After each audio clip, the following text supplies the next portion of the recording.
యెహోవా ఇచ్చెను, యెహోవా తీసుకొనెను. ఎందుకు? యోబు ఏమైనా నేరం చేశాడా? తన మీద శిక్ష రావడానికి. యోబు ఏమైనా నేరం చేసి తప్పు చేశాడా? తన మీద వేదన రావడానికి. అయ్యా యోబు, నీకున్న 10 మంది పిల్లలు చచ్చిపోయారయ్యా, ఇప్పుడేం చేస్తావు? యోబు అంటున్నాడు, యెహోవా ఇచ్చెను, యెహోవా తీసుకొనెను. కొన్నిసార్లు దేవుడే అనుమతిస్తాడు మనకి కొన్ని శ్రమలు, కొన్ని బాధలు, కొన్ని ఇబ్బందులు, కొన్ని ఇరుకులు. దేవుడు అనుగ్రహిస్తాడు. కలకాలం సంతోషం అంటే మనకంత ఆనందవంతులు ఎవరు లేదు. యోబు జీవితం కూడా అంతే. అప్పటి వరకు యోబు అంత గొప్పలోడు ఎవరు లేడంట. అదే కదా చెప్తుంది బైబిల్. ఆ దేశంలో కానీ, ఆ రాష్ట్రంలో కానీ, ఆ ప్రదేశంలో కానీ యోబు అంతటి గొప్పవాడు ఎప్పుడు లేడు. No one is there. ఇంత గొప్పవాడికే బాధలు తప్పలేదు, ఇంత గొప్పవాడికే వేదన తప్పలేదు, ఇంత గొప్పవాడికే ఇరుకులు తప్పలేదు. ఆఫ్టర్ విషయం ఏంటంటే, దేవుల్లో ఉంటే అన్ని సంతోషాలు పోవద్దు. దేవుళ్ళు ఉంటే అన్నీ వచ్చేస్తాయి అనుకోవద్దు. కొన్నిసార్లు దేవుడు అనుమతిస్తాడు. ఎందుకో చెప్పిన రెట్టింపు ఆశీర్వాదంలోకి తీసుకెళ్ళడానికి. ఆమేన్. నీకు రెట్టింపు ఆశీర్వాదం కావాలంటే మొదట నువ్వు శ్రమ అనుభవించాలి. ఈ మాటకి ఎంతమంది నాతో ఏకీభవిస్తారు? ఒక బంగారము ఒక సరైన ఆకారంలో రూపొందించబడాలంటే, ఒక బంగారము నీ చేతికి ఉన్న ఉంగరం వల్లే మార్చబడాలంటే, ఒక బంగారము నీ చెవుకున్న చెవిలి వల్లే మార్చబడాలంటే, ఒక బంగారం నువ్వు మెడలో వేసుకున్న చైన్లాగా మార్చబడాలంటే మొదట అది ఏం చేయబడాలి?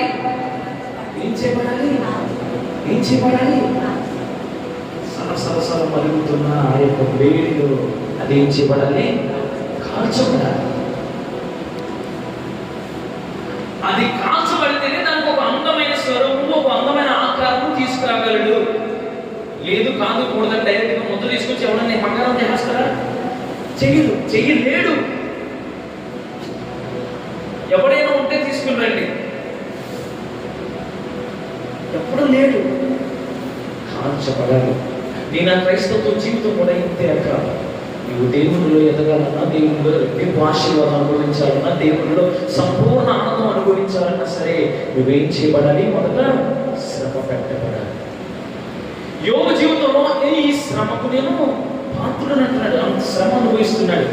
ఏ నేరం చేయని ఒక నీతిమంతుడి మీద నేరం మోపబడితే ఆ నేరాన్ని సంతోషంగా మార్చుకున్న ఏకైక భక్తుడు యోబు. ఆమేన్.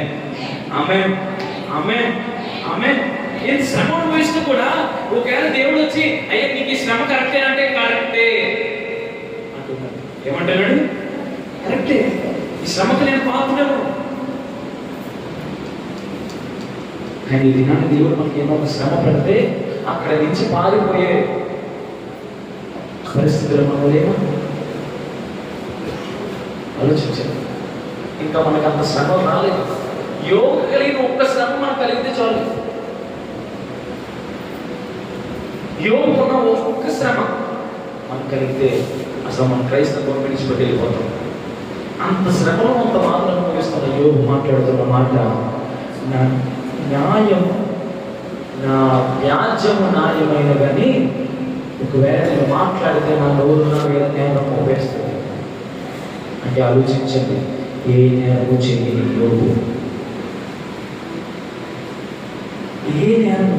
యోగు, నేరానికి ఒప్పుకున్నాడు. కానీ దీనిని ఎవరైనా మీ మీద ఒక నింద పొగాడు లేకంటే ఈ దినాన్ని ఎవరైనా మీ మీద ఒక మాట అంటే మనం ఆ మాటను తీసుకోలేము. వేసే ఒక క్రైస్తవుడిగా లేకపోతే ఒక భక్తుడిగా నువ్వేం చేయాలి? తిరిగి మొన్న మాట్లాడాలా? మన ఇంటి పక్కన వారు కానీ లేకపోతే మన ఇరుగు పొరుగు వారు కానీ మన యొక్క రక్త సంబంధికులు కానీ ఎవరైనా మిమ్మల్ని ఒక మాట దూషించారనుకోండి, మీది ఏ తప్పు లేక మిమ్మల్ని ఒక మాట అన్నా సరే ఆ మాట నువ్వేం చేయాలి? తీసుకోవాలి. అదే భక్తి, అదే క్రైస్తవ భక్తి.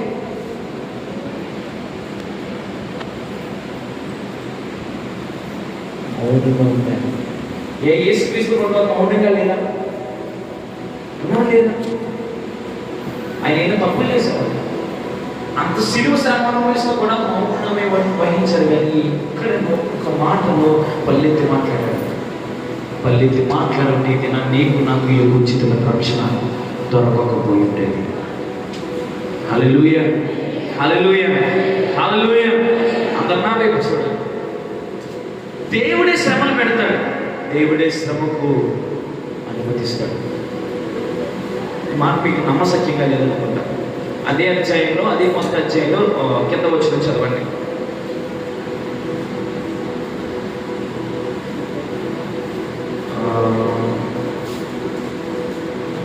7వ వచనం. యెహోవా నువ్వు ఎక్కడి నుండి వచ్చితివి అని అడగగా అపవాది భూమి మీద ఇటు అటు తిరుగులాడుచు అందులో సంచరించుచు వచ్చిందని యెహోవాకు ప్రత్యుత్తరం ఇచ్చాను. అందుకు యెహోవా, నీవు నా సేవకుడైన యోబు సంగతిలో ఆలోచించితివా? అతడు యథార్థవంతుడును న్యాయవంతుడును దేవుని యందు భయభక్తులు కలిగి చెడుతనం విసర్జించిన వాడు, భూమి మీద అతని వంటి వాడు ఎవడను లేడు అని అడుగగా అపవాది, యోబు యోరక ఏ దేవుని యందు భయభక్తులు కలవాడా ఆయన? నీవు అతనికి అతని ఇంటి వారికి అతనికి కలిగిన సమస్తమునకు చుట్టూ కంచి వేసేది కదా. నీవు అతని చేతి పనిని దీవించుట చేత అతని ఆస్తి దేశంలో బహుగా విస్తరించాను. అయినను నీవు ఇప్పుడు నీ చేయి చాపి అతనికి కలిగిన సమస్తము మెత్తిన ఎడల అతడు నీ ముఖము ఎదుట దూషించి నిన్ను విడిచిపోవునని యెహోవాతో అనగా. వినండి, ఇన్ని ఇచ్చేసావు కదా, ఇన్ని దయచేసావు కదా యోబుకి, ఒక్కటి తీసేయండి, ఒక్కటి తీసే యోబు నిన్ను వదిలేస్తాడని అపవాదం అంటే అప్పుడు ఎవరు అనుమతించాడు? శ్రమకి దేవుడే అనుమతించాడు. అన్నా మాటలు వినండి. కొన్ని శ్రమలు మన మంచికే, కొన్ని శోధనలు మన మంచికే, కొన్ని వేదనలు మన మంచికే. మీకు ఏదన్నా ఒక కాంట్రాక్ట్ రాలేదనుకోండి, అది మీ మంచి కోసమే. ఎందుకో చెప్పంటారా? దేవుడు రెట్టింపు ఇవ్వగలడు మీకు సంబంధం. ఆమేన్, ఆమేన్, ఆమేన్, ఆమేన్.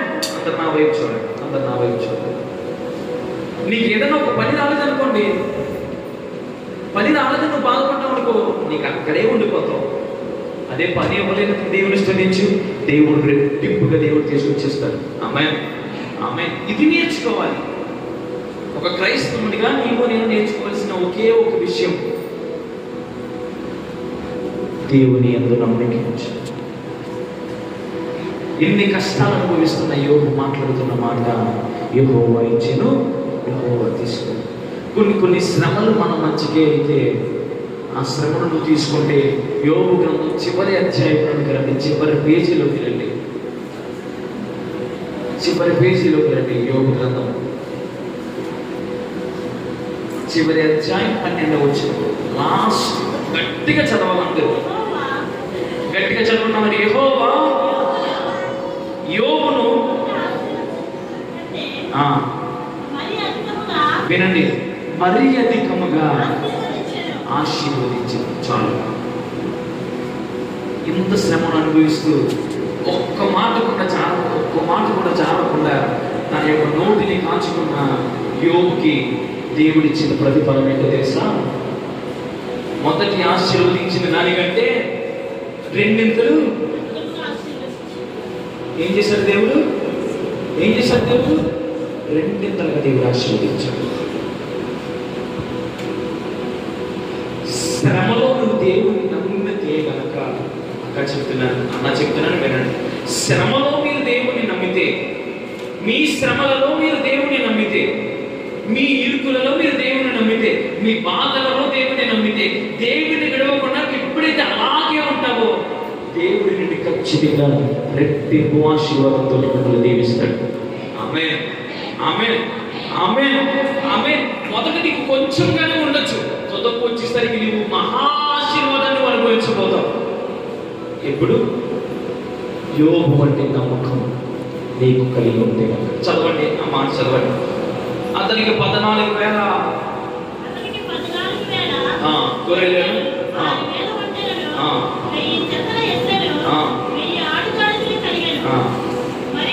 మరియు అతనికి 7 కుమారులను 3 కుమార్తెలను కలిగి అతడు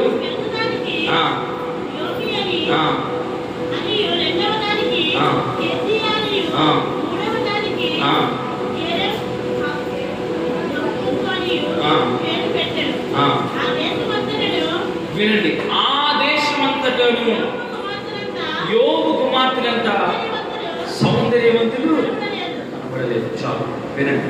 నేను ఈ మాటలు ఎందుకు చెప్తున్నానంటే, మీలో ఎప్పుడైతే విశ్వాసం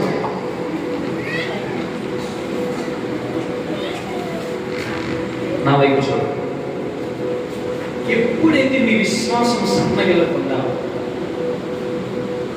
మళ్ళీ చెప్తున్నాను, ఎన్ని శ్రమలు వచ్చినా ఎన్ని బాధలు వచ్చినా మీ విశ్వాసం సన్నగిల్లకుండా ఎప్పుడైతే నీ విశ్వాసాన్ని అలాగే నిలకడగా ఉంచుతావో దేవుడు రెట్టింపు ఆశీర్వాదంతో నేను నింపుతాడు. ఆమేన్, ఆమేన్. నీ విశ్వాసం సన్నగిలిందనుకో దేవుడు రెట్టింపు ఆశీర్వాదం ఇవ్వనే. నువ్వు బాధలో దేవుడికి నేను తప్ప ఎవడు దొరకలేదా అని అన్నావు అనుకో, ఆశీర్వాదానికి మాత్రం అంత శ్రమ అనుభవిస్తూ కూడా సరే దేవుడు దీవిస్తాడు, దేవుడు ఆశీర్వదిస్తాడనే నమ్మకం నీకుంటే దేవుడు ఖచ్చితంగా నిన్ను దీవిస్తాడు. యోబును మొదట కొద్దిగానే దీవించాడు దేవుడు. అంత శ్రమ అనుభవించిన తర్వాత యోబుని దేవుడు రెండింతలుగా దీవించేస్తాడు. ఆమేన్, ఆమేన్, ఆమేన్. ఈ దినాన్ని నీవు దీవించబడడానికి గల కారణం నీ విశ్వాసం అయి ఉండాలి. దీవించబడకపోవడానికి గల కారణము నీ విశ్వాసం సన్నగిల్లిందేమో, నీ నమ్మకం సన్నగిల్లిందేమో. నువ్వు ఇంకా అదే పరిస్థితిలో ఉన్నామంటే నీ విశ్వాసం రెట్టిపోయిందా, నీ విశ్వాసం సన్నగిల్లిందా? నువ్వు ఇంకా అదే పరిస్థితిలో ఉండిపోయావు. యోబుని ఆశ్రయించిన దేవుడు నన్ను ఎందుకు ఆశ్రయించలేదా అంటే నీ విశ్వాసం పెరగాలే కానీ, నీ నమ్మకం పెరగాలే కానీ నమ్మకం ఎట్టి పరిస్థితులను తగ్గకూడదు. ఆమేన్, ఆమేన్, ఆమేన్, ఆమేన్. తగ్గితే దేవుడు ఆశీర్వదిస్తాడా, పెరిగితే దేవుడు ఆశీర్వదిస్తాడా? నీ విశ్వాసం పెరగాల తరగాల? ఏం చేయండి? పెరగాలి. నీ విశ్వాసం ఎప్పుడైతే పెరిగిందో దేవుడు రెట్టింపు ఆశీర్వాదంతో నేను దీవిస్తాడు. ఆమేన్, ఆమేన్, ఆమేన్, ఆమేన్. నీ నమ్మకం ఎప్పుడైతే పెరిగిందో నేను దేవుడు రెట్టింపు ఆశీర్వాదంతో ఆశీర్వదిస్తాడు. ఆమేన్. హల్లెలూయా, హల్లెలూయా, హల్లెలూయా. యోబుని దీవించిన దేవుడు మనల్ని ఎందుకు దీవించడు? అంతే కదా. యోబుని ఆశీర్వదించిన దేవుడు నిన్ను నన్ను ఎందుకు ఆశీర్వదించాడు? యోబు దీవించబడడానికి గల కారణం ఒకే ఒకటి, విశ్వాసం. యోబు దీవించబడడానికి గల కారణం రెండవది, నమ్మకం. ఆమేన్, ఆమేన్, ఆమేన్. ఎన్ని కష్టాలు వచ్చినా దేవుడిని విడిచిపెట్టి వెళ్ళిపోకూడదు. ఎన్ని బాధలు వచ్చినా దేవుడిని విడిచిపెట్టి వెళ్ళిపోకూడదు. ఎన్ని ఇరుకులు వచ్చినా, ఎన్ని ఇబ్బందులు వచ్చినా దేవుడిని విడిచిపెట్టి వెళ్ళకుండా నువ్వు ఎప్పుడైతే ఆ స్థలంలో అలాగే ఉంటావో దేవుడు నిన్ను రెట్టింపు ఆశీర్వాదంతో ఆశీర్వదిస్తాడు. శ్రమ వచ్చిందని దేవుడిని విడిచిపెట్టి వెళ్ళిపోకూడదు. బాధ వచ్చిందని దేవుడిని విడిచిపెట్టి వెళ్ళిపోకూడదు. నీకు వాల్యూ తగ్గిపోయిందని దేవుడిని విడిచిపెట్టి వెళ్ళిపోకూడదు. నువ్వు నిలుచున్న స్థలంలోనే ఉండు. ఒకవేళ నీ వ్యాజ్యం న్యాయమైన గట్టికి, నీ మాటలు న్యాయమైన గట్టికి, మీ జీవితంలో ఉన్న ప్రతిదీ న్యాయమైన గట్టికి, నీ నోరు మాట్లాడితే అది ఏం చేస్తుంది? మీ మీద న్యాయం చేస్తుంది. జాగ్రత్తగా ఆలోచించండి నా ప్రియాక, నా ప్రియాక. మీరు దీవించబడకూడదు గల కారణం ఒకే ఒకటి, మీ విశ్వాసం సన్నగిల్లేదు. మీ నమ్మకం తగ్గిపోయింది దేవుని మీద.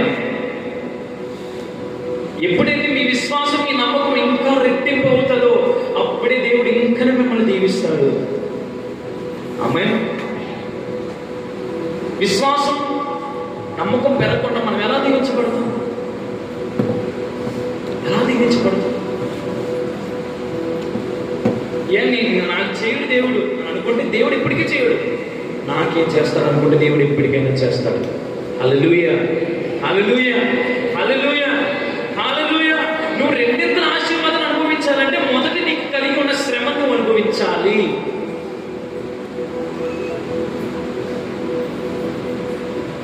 నువ్వు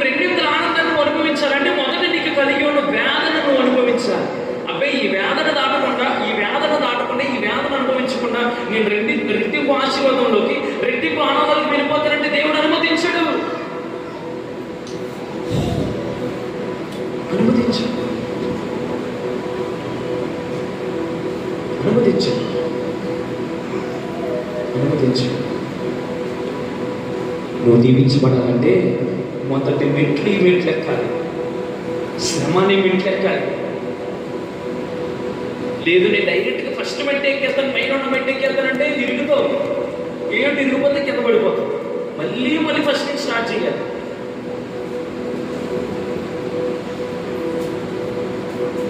మళ్ళీ ఫస్ట్ నుంచి స్టార్ట్ చేయాలి మన విశ్వాస జీవితం కూడా.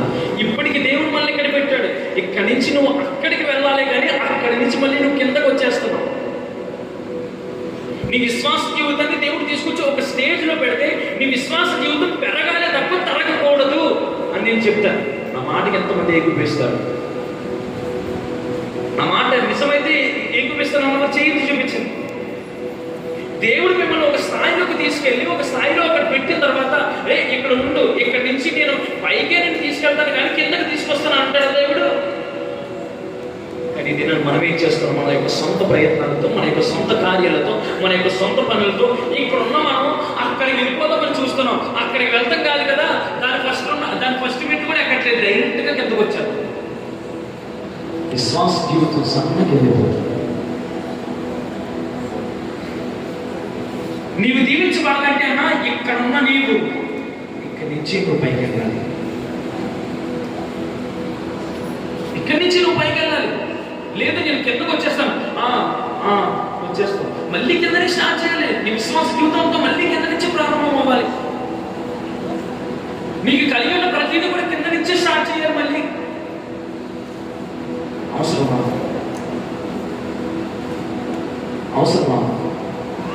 స్కూల్లోకి మీ పిల్లల్ని తీసుకెళ్ళి, ఇప్పుడు నిశ్చిగాడు ఉన్నాడు, శంబగాడు ఉన్నాడు అనుకోండి, అని 5th క్లాస్లో జాయిన్ చేశారు, గాయత్రి స్కూల్లోనూ లేకపోతే ఎక్కడో జాయిన్ చేశారు. వాడు బాగా చదివితే నెక్స్ట్ స్టేజ్ ప్రమోట్ అవుతాడా లేకపోతే కిందకు వచ్చేస్తాడా? గట్టిగా చెప్పాలి గట్టిగా అన్న చెప్పాలి.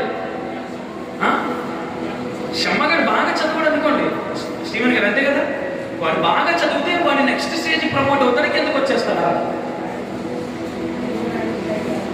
గట్టిగా చెప్పాలి. వాడి పైకి పోతాడు. నీ విశ్వాస జీవితం కూడా దేవుడు తీసుకొచ్చి ఇక్కడ కూర్చోబెట్టాడు. ఈ విశ్వాస జీవితం కూడా ఇక్కడి నుంచి ఎక్కడికి వెళ్ళాలి?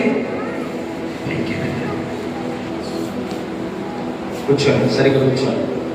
నా మాటలు నీ విశ్వాస జీవితం కూడా పైకి వెళ్ళాలన్నా కిందకి రాకూడదు. యోబు వెను తిరిగి చూడలేదు. వెను తిరిగి చూస్తే ఉప్పు స్తంభం అయిపోవాలి కదా. నువ్వు ఎప్పుడు వెనక తిరిగి చూడదు. నీ విశ్వాస జీవితంలో నేను ఎప్పుడు వెనక తిరిగి చూడద్దు. ఆమేన్, ఆమేన్, ఆమేన్. నీ విశ్వాసం పెరగాలి. దేవుడు చేసిన కార్యాలను బట్టి నీ విశ్వాసం పెరగాలి. హల్లెలూయా, హల్లెలూయా. 2 చేతులు మాత్రం తెచ్చుకుంటే పైకి ఎత్తేసి 2 చేతులు పైకి ఎత్తి ఒక మంచి స్తోత్రం చెల్లించండి. హల్లెలూయా, హల్లెలూయా, హల్లెలూయా.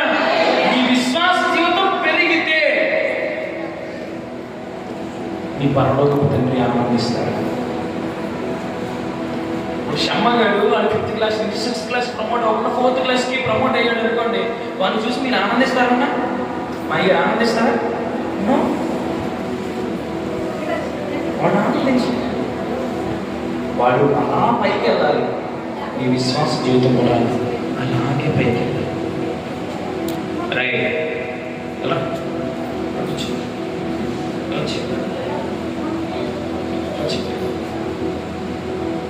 నీ విశ్వాస జీవితం కూడా పైకి వెళ్ళాలి. శ్రమ వచ్చిందని చెప్పి వెనక్కి తిరిగి చూడకూడదు.